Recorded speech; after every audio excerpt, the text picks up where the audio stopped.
अस्सलाम वालेकुम students, myself Muhammad Bilal Kamboh और आप देख रहे हैं मेरा यूट्यूब चैनल यूओ केमिस्ट। तो बच्चों, आज हम class 9th chapter number 1 fundamentals of chemistry का 9th लेक्चर लेकर आए हैं, जिसमें हम how to write a chemical formula ये कॉन्सेप्ट पढ़ेंगे। केमिकल फार्मूला क्या है, इसकी क्या इंपॉर्टेंस है और इसको लिखने का तरीका क्या है, कौन कौन से रूल्स हैं, तो इन सब बातों को हम यहाँ पर कवर करेंगे। केमिस्ट्री में सबसे ज़्यादा तंग करने वाली चीज़ बच्चों को केमिकल फार्मूलाज ही लगते हैं। केमिस्ट्री से बच्चे दूर इसीलिए भागते हैं कि सर इसमें केमिकल फार्मूलाज बहुत हैं। तो आज इसी कॉन्सेप्ट को बहुत आसान तरीके से हम पढ़ने वाले हैं। आइए बेटा स्टार्ट करते हैं। सबसे पहले हम ये समझते हैं कि केमिकल फार्मूला क्या है। बेटा, compounds are represented by chemical formulas.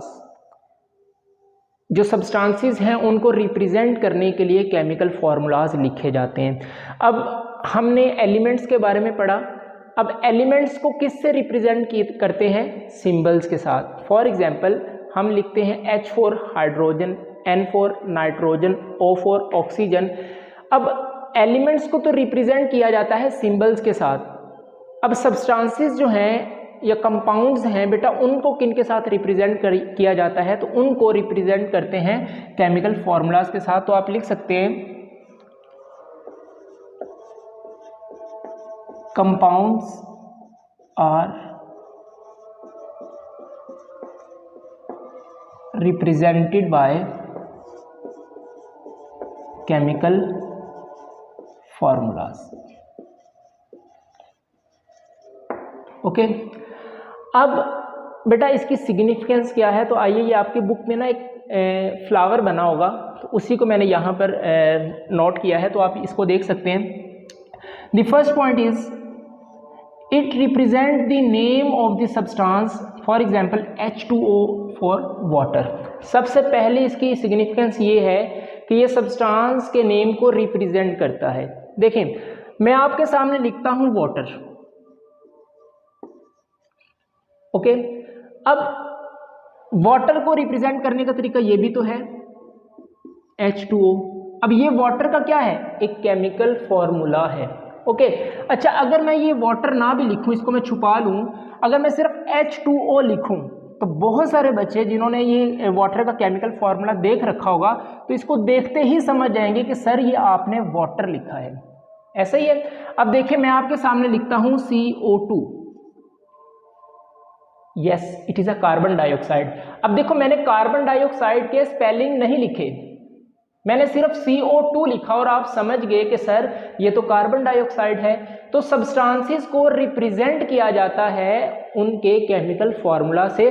तो इसकी सबसे पहली इंपॉर्टेंस और सिग्निफिकेंस यही है कि ये सब्सटेंसेस के नेम को रिप्रेजेंट करते हैं, जैसे H2O फॉर वाटर। और भी बहुत सारे आप केमिकल फार्मूलाज देखें, जैसे H2SO4। अब ये रिप्रेजेंट करता है सल्फ्यूरिक एसिड को, okay, the king of acid. बहुत स्ट्रॉन्ग एसिड है आपके पास, सल्फ्यूरिक एसिड को रिप्रेजेंट करता है, ठीक है। अब जैसे HNO3, ये आपके पास होता है नाइट्रिक एसिड। अब देखो, मैं इनके स्पेलिंग नहीं लिख रहा, लेकिन एक पहचान बन गई है कि HNO3 नाइट्रिक एसिड को रिप्रेजेंट करता है, ठीक है। अब जैसे C6H12O6 डेट इज ग्लूकोज। आप इसका फॉर्मूला देख चुके हैं, ओके। मैंने ग्लूकोज के स्पेलिंग नहीं लिखे, सिर्फ लिखा है C6H12O6 और आप समझ गए कि सर आपने ये ग्लूकोज लिखा है, ठीक है।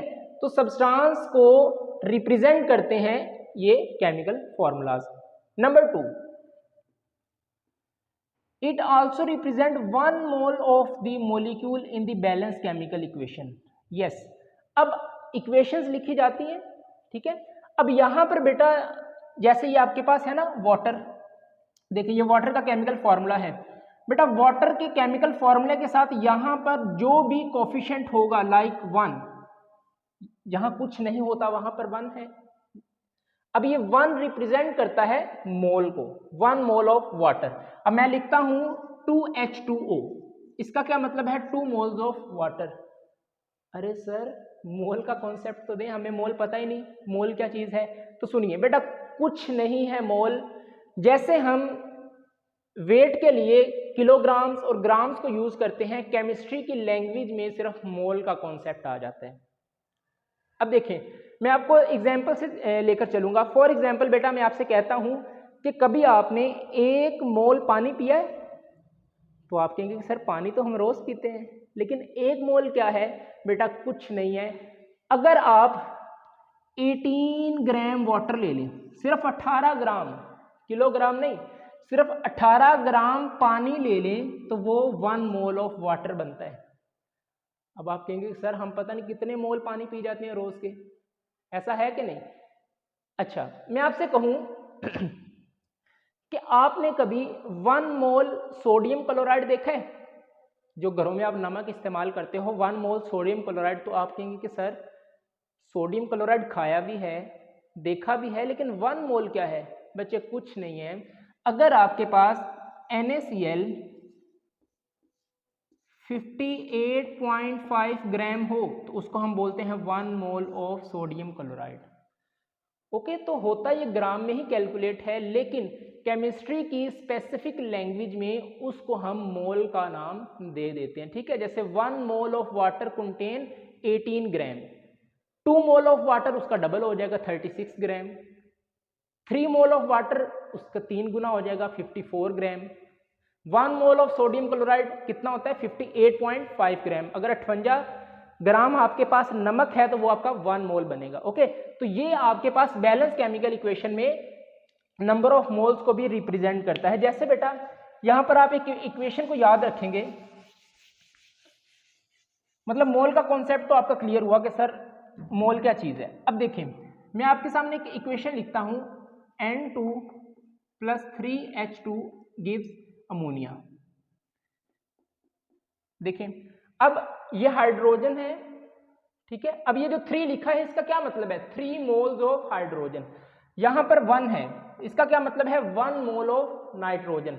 यहां पर अमोनिया लिखा है NH3, ये क्या है आपके पास? अमोनिया। अब यहां पर आपको कोफिशिएंट 2 नजर आ रहा है, तो इसका क्या मतलब है? 2 मोल ऑफ अमोनिया। बात समझ आ रही है? ओके, तो ये रिप्रेजेंट करते हैं 1 mole of molecule in the balance chemical equation. समझ आ रही है बात? ओके, थर्ड पॉइंट आपके पास है इसकी सिग्निफिकेंस का, it is in fact 1 molecule और formula unit of the compound. Okay, जैसे वाटर है, हम लिखते हैं 1 molecule of water, 2 molecule of water, 3 molecules of water, तो ये मॉलिक्यूल्स को भी रिप्रेजेंट करता है। अब फॉर्मूला यूनिट क्या है बेटा? आयनिक कंपाउंड्स को रिप्रेजेंट किया जाता है फॉर्मूला यूनिट के साथ। जैसे सोडियम क्लोराइड एक आयनिक कंपाउंड है। आयनिक कंपाउंड क्या है? जिनमें आयनिक बॉन्ड होता है। ठीक है, पॉजिटिव और नेगेटिव के दरमियान जो बॉन्ड बनता है उसको हम आयनिक बॉन्ड कहते हैं। ठीक है, इसको हम इन डिटेल पढ़ेंगे आगे जाके। अब अभी तक इतना आप याद रख सकते हैं कि NaCl एक आयनिक कंपाउंड है, तो हम ये कह सकते हैं formula unit of NaCl। Okay, तो आयनिक कंपाउंड्स को रिप्रेजेंट किया जाता है फॉर्मूला यूनिट के साथ। Number 4 sorry, it tells the name of element as present in the compound. It's very important बेटा, आप केमिकल फॉर्मूला को देखकर ये बता सकते हो कि इस फॉर्मूला में कौन कौन, इस कंपाउंड में कौन कौन से एलिमेंट्स यूज हुए हैं। अब देखिए, मैं आपके सामने लिखता हूं वाटर। अब लेट्स सपोज आपको अभी इसका केमिकल फॉर्मूला नहीं पता, मैंने आपके सामने सिर्फ लिखा है वाटर। अब वाटर, इसके स्पेलिंग को देखकर आपको ये पता चल रहा है कि वाटर के अंदर कौन कौन से एलिमेंट्स हैं? नेवर, कभी भी आप नहीं बता सकते। लेकिन अगर मैं इसका आपको केमिकल फॉर्मूला बता दूं, डेट इज H2O, तो आप कहेंगे कि यस सर इसमें हाइड्रोजन और ऑक्सीजन एलिमेंट मौजूद है। समझ आ रही है बात? अब देखें, मैं आपके सामने लिखता हूं अमोनिया, मैं इसको छुपा लूं एक दफा। अब अमोनिया लिखा, अमोनिया, इसके स्पेलिंग से आप ये तो नहीं बता सकते कि इसमें कौन कौन से एलिमेंट्स मौजूद हैं। लेकिन जैसे ही मैं इसका आपको केमिकल फॉर्मूला बता दूं, डेट इज NH3, तो आप कहेंगे कि सर अमोनिया में नाइट्रोजन और हाइड्रोजन मौजूद हैं।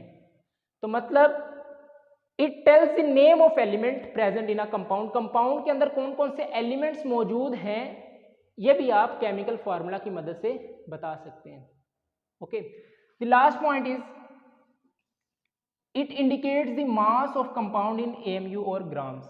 ठीक है बेटा, केमिकल फॉर्मूला की मदद से आप उसका ग्राम, उसका मास भी बता सकते हैं। फॉर एग्जाम्पल जैसे वाटर है, अब मैंने कैसे आपको कह दिया कि 1 मोल वाटर में 18 ग्राम होते हैं।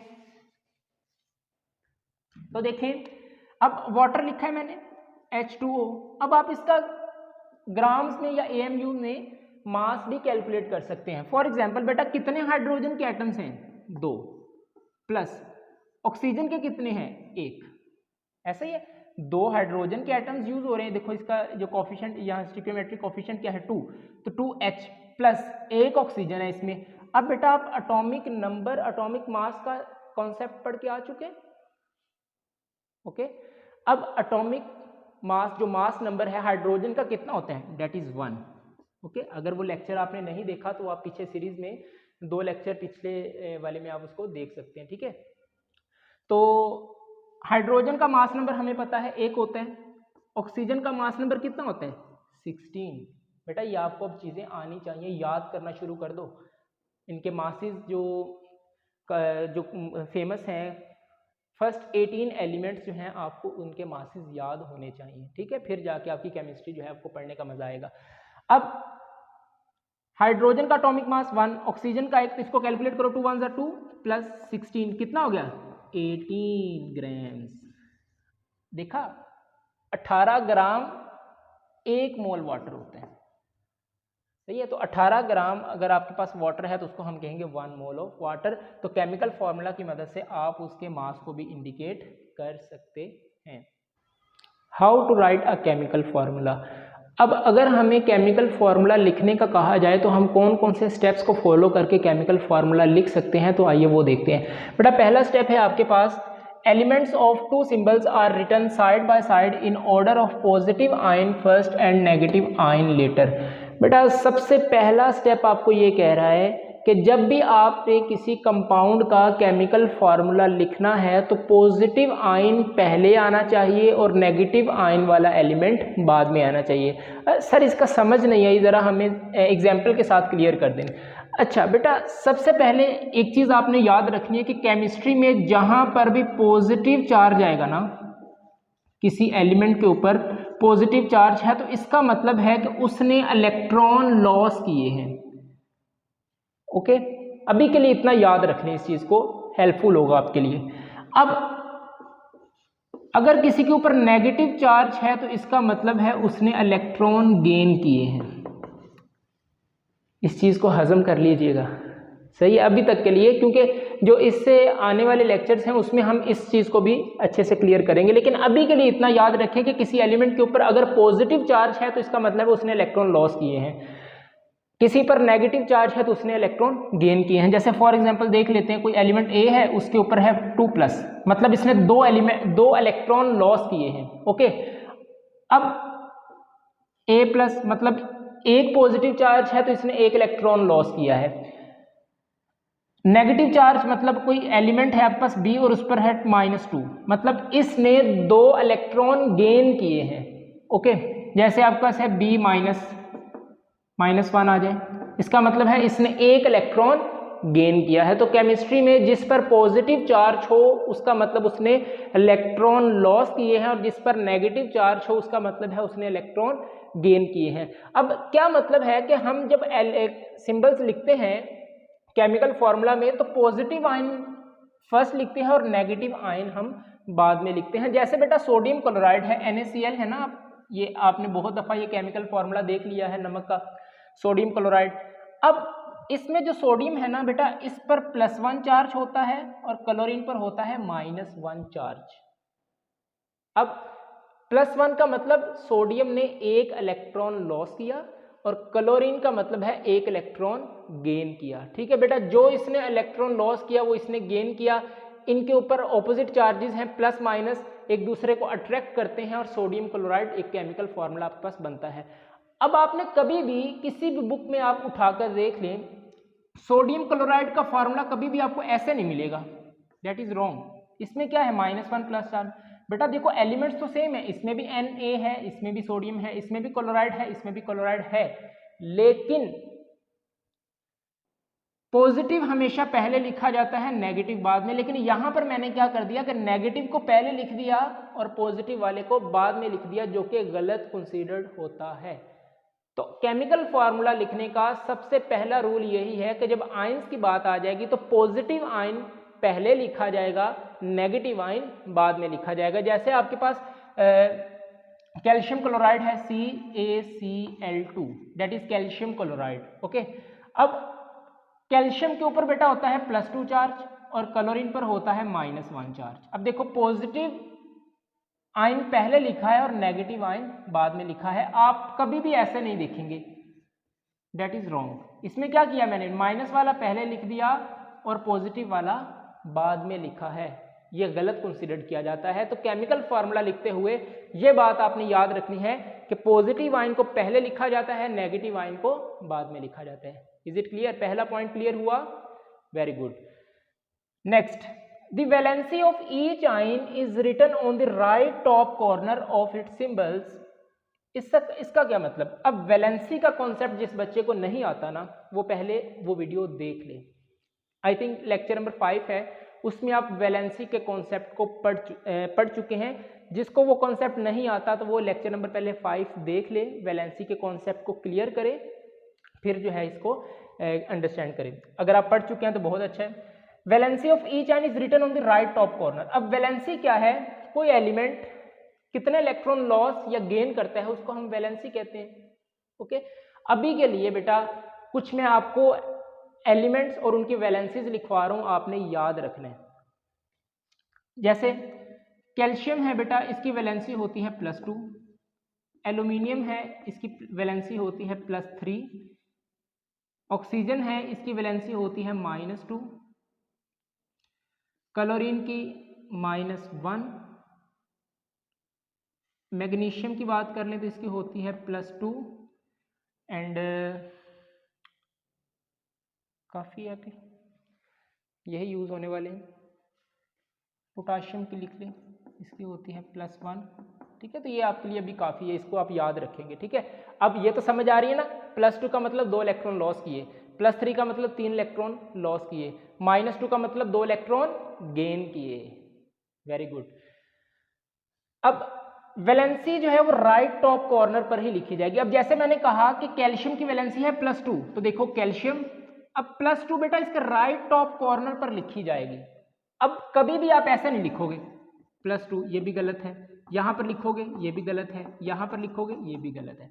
सिर्फ जो उन्होंने आपको पोजीशन बताई है that is right top corner, symbol के राइट टॉप कॉर्नर पर ही उसकी वैलेंसी लिखी जाएगी, जो भी होगी उसकी। ओके, जैसे आपका सोडियम की यहां पर लिखनी है, that is very famous +1। Okay, अब सोडियम है तो उसकी वैलेंसी यहां पर लिखी जाएगी +1। एल्यूमिनियम है Al, इसका सिंबल लिखने के बाद उसकी वैलेंसी कितनी है +3, तो उसकी वैलेंसी उसके राइट टॉप कॉर्नर पर लिखी जाएगी, यहां पर यहां पर यहां पर नहीं लिखेंगे आप लोग। ओके, तो ये स्टेप्स को आप फॉलो करेंगे। अब एल्यूमिनियम की +3 तो उसके राइट टॉप कॉर्नर पर लिखी। मैग्नीशियम है आपके पास Mg, तो अब इसकी वैलेंसी हमें पता है कितनी है +2, तो कहां लिखेंगे? यहां पर। Okay, next, the valency of each ion is brought to lower right corner by other ion by cross exchange method। बेटा इसका क्या मतलब है क्रॉस एक्सचेंज मेथड का? अब देखें, हमने सोडियम क्लोराइड का केमिकल फॉर्मूला लिखना है ना, तो अगर मैं आपसे पूछूं कि बेटा सोडियम क्लोराइड में कौन कौन से आयंस हैं, तो आप कहेंगे कि सर सोडियम क्लोराइड में Na है और Cl है। ओके, अब क्रॉस एक्सचेंज मेथड का क्या मतलब है, इस चीज को जरा गौर से समझिएगा। अब Na है, Cl है, अभी ये अलग अलग फॉर्म में है, अभी इनका ये केमिकल फॉर्मूला मैंने नहीं लिखा। अब आपको पता है कि जो सोडियम है इसकी वैलेंसी क्या है, दैट इज +1। अब मैंने यहां ही क्यों लिखी, क्योंकि हमने जो सेकंड रूल पढ़ा है उसमें उसने बताया है कि आप राइट टॉप कॉर्नर पर ही लिख सकते हो। ओके, +1। अब क्लोरीन की वैलेंसी कितनी है, ढूंढो यहां से। ये देखो -1 मैंने आपको बता दी, उसकी वैलेंसी आपने राइट टॉप कॉर्नर पर लिख दी। अब इसके बाद आपने क्या करना है कि the valency of each ion, हर आयन की valency brought to the lower right corner of other ion by cross exchange method. इसकी वैलेंसी बेटा क्रॉस करके इसके लोअर राइट कॉर्नर पर लिखोगे, इसकी वैलेंसी क्रॉस एक्सचेंज मेथड करके इसके लोअर राइट कॉर्नर पर लिखोगे। वेरी इंपॉर्टेंट, जो इस आयन की वैलेंसी होगी वो आप एक्सचेंज करके इस क्लोरीन के नीचे लिखोगे, लोअर राइट कॉर्नर है, ओके। और जो इसकी वैलेंसी है वो क्रॉस एक्सचेंज मेथड करके सोडियम के लोअर राइट कॉर्नर पर लिखोगे, providing the positive and negative charges ignore. इसको आप इग्नोर करोगे, इसको आप प्लस या माइनस की फॉर्म में साथ नहीं लिखोगे।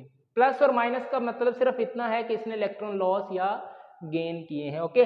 अब जैसे यहां पर सोडियम क्लोराइड, अब देखो NaCl, अब आप इसको क्लोज करके लिखो, इसकी क्या है 1 आ गई, इसकी 1 आप यहां पर लिखोगे 1। अब 1 ना भी लिखें तो कोई फर्क नहीं पड़ता, तो आपके पास आएगा NaCl, इसीलिए हम इसको ऐसे लिखते हैं। सर एक एग्जाम्पल और दें फिर हमें मजीद क्लियर हो जाएगा, ओके बेटा। यहां पर देखिए मैग्नीशियम क्लोराइड लिखते हैं MgCl, ठीक है। अभी इसको मैंने कंबाइन फॉर्म में नहीं लिखा, लिखने का तरीका क्या है बेटा, मैग्नीशियम की वैलेंसी क्या है +2, कहां पर है मैंने आपको याद करवा दी, दैट इज +2, ओके। इसके राइट टॉप कॉर्नर पर लिख दी। क्लोरीन की वैलेंसी क्या है, दैट इज -1, कहां पर है ढूंढो, ये वाली कितनी है -1, मतलब इसने एक इलेक्ट्रॉन गेन किया, -1 आपने लिख दिया। अब क्रॉस एक्सचेंज मेथड क्या करना है, इसकी जो वैलेंसी है वो इसके राइट टॉप कॉर्नर पर लिखी जाएगी, लोअर राइट कॉर्नर पर लिखी जाएगी, और जो इसकी वैलेंसी है वो मैग्नीशियम के साथ नीचे लिखी जाएगी। तो देखो अब क्या करोगे आप, MgCl को क्लोज करके, इसकी 1 है तो 1 लिख दी, इधर 2 है तो वो क्लोरीन के साथ आएगी, MgCl2 बन गया। 1 लिखो ना लिखो कोई फर्क नहीं पड़ता, तो आपके पास क्या बना, MgCl2, that is magnesium chloride. Is it clear, okay. एक एग्जाम्पल और ले लें, दैट इज कैल्शियम क्लोराइड। अभी इसको मैंने अलग अलग करके लिखा। कैल्शियम की वैलेंसी कितनी है बेटा, +2, इसके राइट टॉप कॉर्नर पर लिखो। क्लोरीन की कितनी है, -1, वो लिख दिया। अब इसका +2 क्रॉस एक्सचेंज करके यहाँ पर आएगा, इसका -1 जो है वो यहाँ पर आएगा, तो क्या बनेगा आपके पास, देखो CaCl आपने लिखा, इसका 2 इसके साथ आ जाएगा, इसका 1 यहाँ पर आ जाएगा, तो ये लिखो ना लिखो कोई फर्क नहीं पड़ता, डेट इज CaCl2। आ गया तरीका, ओके। अच्छा अब एक चीज और देखें, इसके लिए लास्ट आप करके दिखाएं, CaO, यहां पर आपको ऑक्सीजन की वैलेंसी भी दी गई है और कैल्शियम की भी दी गई है। जल्दी से हरी अप, जल्दी जल्दी बेटा इसकी जरा lower right cross section method से इसका जरा केमिकल फॉर्मूला लिख के दिखाएं। मैं करूं, चलिए।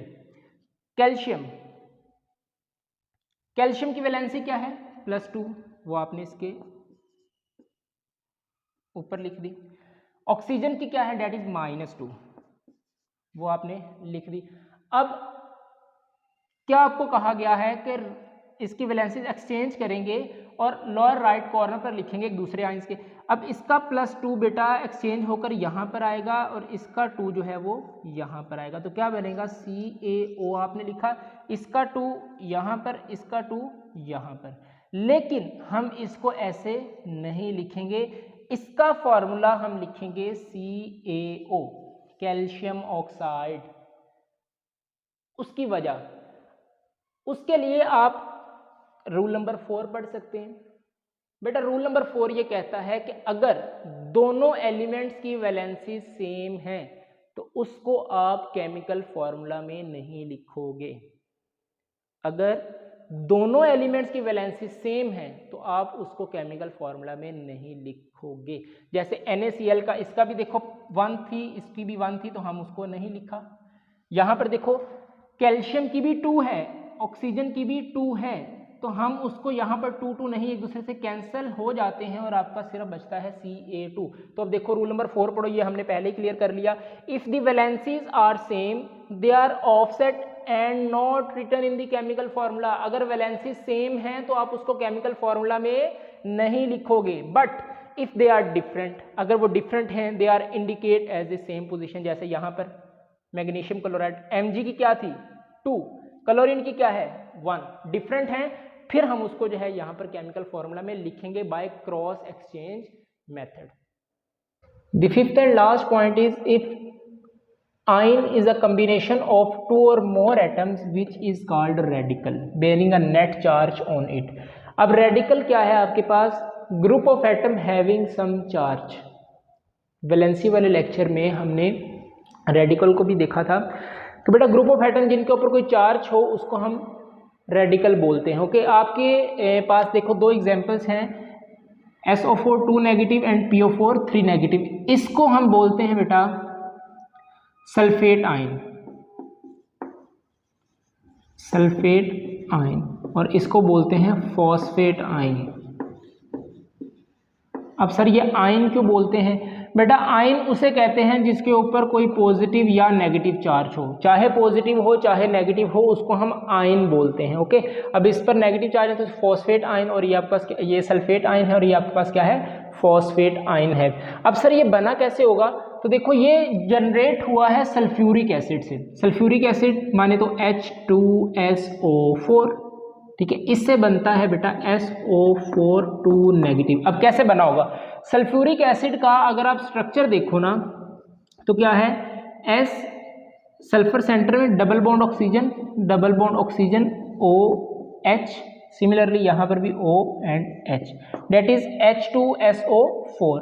अब ये कैसे जनरेट हुआ बेटा? यहाँ से ऑक्सीजन और हाइड्रोजन का बॉन्ड ब्रेक होता है, यहाँ से ऑक्सीजन और हाइड्रोजन का बॉन्ड ब्रेक होता है। ये वाला हाइड्रोजन अपना इलेक्ट्रॉन ऑक्सीजन को देकर H+ की फॉर्म में निकल गया। अब प्लस चार्ज किस पर आता है? जो इलेक्ट्रॉन लॉस करता है। तो हाइड्रोजन अपना जाती इलेक्ट्रॉन इस ऑक्सीजन को देकर गया, तो इसने लॉस किया, तो वो इलेक्ट्रॉन ऑक्सीजन गेन करता है, तो इस पर आता है नेगेटिव चार्ज। Got it? यहां पर भी ऐसा ही है, हाइड्रोजन अपना इलेक्ट्रॉन देकर प्लस की फॉर्म में निकल गया, मतलब प्लस चार्ज, मतलब इसने इलेक्ट्रॉन लॉस किया, और इलेक्ट्रॉन ऑक्सीजन को दे गया, तो इस पर आ गया नेगेटिव चार्ज। तो देखो यहां से ये हाइड्रोजन निकल गया, यहां से ये हाइड्रोजन निकल गया, तो क्या बना? SO4 2 negative. क्लियर है? ये बना sulphate ion. Similarly phosphate ion है आपके पास। अब जो इनके ऊपर चार्ज है सर, ये क्या है? The net charge represent it's valency. बेटा इसकी वैलेंसी को रिप्रेजेंट करता है। अच्छा, अगर आपके पास रेडिकल आ जाए तो फिर उनका केमिकल फॉर्मूला कैसे लिखा जाएगा? जैसे अब आपके पास है एक केमिकल फॉर्मूला है एल्यूमिनियम सल्फेट का। अब क्या है? एल्यूमिनियम मतलब उसमें एल्यूमिनियम है, सल्फेट मतलब SO4 2 नेगेटिव है। अच्छा, उसका लिखते हैं, रूल्स आपने वही फॉलो करने हैं। ओके, अब एल्यूमिनियम है Al एंड फॉस्फेट सल्फेट है आपके पास SO4 2 नेगेटिव। यही है एल्यूमिनियम सल्फेट। तो उसमें डेफिनेटली दो होंगे, एक एल्यूमिनियम का एलिमेंट होगा और एक आपके पास क्या होगा? सल्फेट होगा, डेट इज रेडिकल। अब हमें पता है कि सर एल्यूमिनियम की जो वैलेंसी है डेट इज +3, जो मैंने नोट करवाई थी वहां से जरा देखो, एल्यूमिनियम की वैलेंसी क्या है? +3। तो इसकी जरा राइट टॉप कॉर्नर पर इसकी वैलेंसी लिखो, लिख दी। इसकी वैलेंसी इसके राइट टॉप कॉर्नर पर है, इसकी वैलेंसी इसके राइट टॉप कॉर्नर पर है। अब बेटा आप रूल नंबर 3 फॉलो करोगे, that is cross exchange method. इसकी वैलेंसी एक्सचेंज मेथड के साथ यहां लिखी जाएगी और इसकी वैलेंसी एक्सचेंज मेथड के साथ यहां लिखी जाएगी। ओके, तो जरा लिखो एल्यूमिनियम, इसकी वैलेंसी है 2 लिख दिया, साइन आप साथ नहीं लिखोगे, Al 2 आ गया। बाकी SO4 रेडिकल को बेटा आप ब्रैकेट्स में बंद करके लिखोगे। जब भी आप रेडिकल के लिए केमिकल फॉर्मूला लिखोगे तो उसको आप ब्रैकेट्स में बंद करोगे। अब इधर क्या लिखोगे? जो इसकी वैलेंसी है, इसकी वैलेंसी डेफिनेटली यहां पर आएगी, डेट इज 3। क्लियर? दोबारा गौर से जरा, एल्यूमिनियम लिख दिया, इसकी जो वैलेंसी है वो क्रॉस एक्सचेंज मेथड के साथ एल्यूमिनियम के साथ लिखी जाएगी 2। आगे है आपके पास सल्फेट और रेडिकल है तो इसको ब्रैकेट्स में बंद कर दो। इसकी वैलेंसी बेटा यहां पर क्रॉस एक्सचेंज मेथड करके लिखी जाएगी, that is 3, that is aluminium sulphate. आपकी बुक में इसकी एग्जांपल है। ओके, अब फॉस्फेट की बात करें तो कैल्शियम फॉस्फेट होता है। क्या है? Calcium phosphate. अगर मैं आपसे कहूं कि आप कैल्शियम फॉस्फेट का केमिकल फॉर्मूला लिखो, तो अब तो आप लिख सकते हो। ग्रिप हो गई आपकी? ओके, चलो ट्राई करते हैं।